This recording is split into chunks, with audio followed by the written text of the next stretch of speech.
Halo rekan trader, selamat datang di update harian XAU USD. Hari ini, 17 April 2026, perhatian kita tertuju pada ketegangan geopolitik yang kembali memicu tekanan inflasi global. Bagaimana dampaknya terhadap emas setelah pernyataan terbaru Federal Reserve? Simak pembahasan lengkapnya. Sebelum kita masuk ke analisis data, perlu ditekankan bahwa seluruh konten dalam video ini bersifat edukasi dan informasi semata.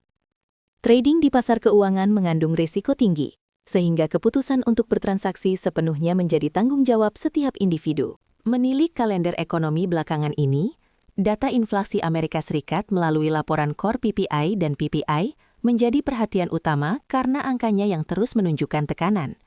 Di sisi lain, data ketenagakerjaan dari Australia serta pertumbuhan PDB Inggris bulan lalu turut memberi gambaran stabilitas ekonomi global yang sedang bergejolak.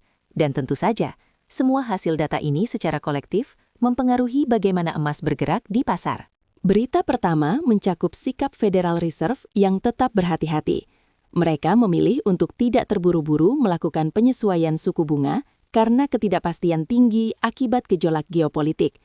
Pendekatan wait and see ini menunjukkan bahwa pasar masih harus menanti data inflasi dan kondisi pasar tenaga kerja yang lebih jelas sebagai patokan arah kebijakan ke depan.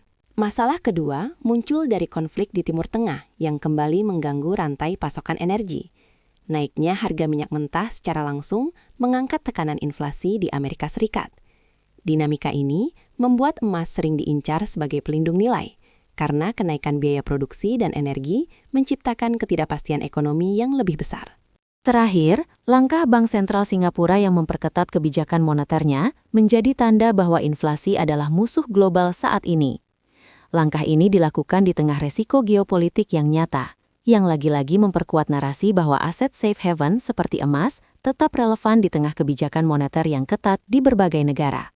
Jika kita melihat pergerakan indeks dolar atau DXY, harganya sempat mencoba bertahan namun tekanannya masih cukup terasa.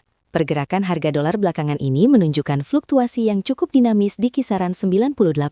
Jika dolar terus melemah, ruang gerak emas untuk menguat biasanya akan lebih terbuka lebar.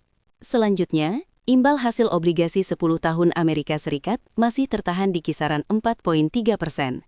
Sebagai pengingat, saat imbal hasil obligasi naik, minat investor terhadap emas sebagai aset tanpa imbal hasil cenderung menurun. Namun, selama obligasi ini tidak menembus level resisten kuat, tekanan terhadap emas mungkin tetap terjaga. Demikian analisis kita untuk hari ini. Sekali lagi, ingat bahwa pasar selalu dinamis dan keputusan akhir tetap ada di tangan Bapak Ibu sekalian. Lakukan manajemen risiko dengan bijak dan sampai jumpa di update market selanjutnya.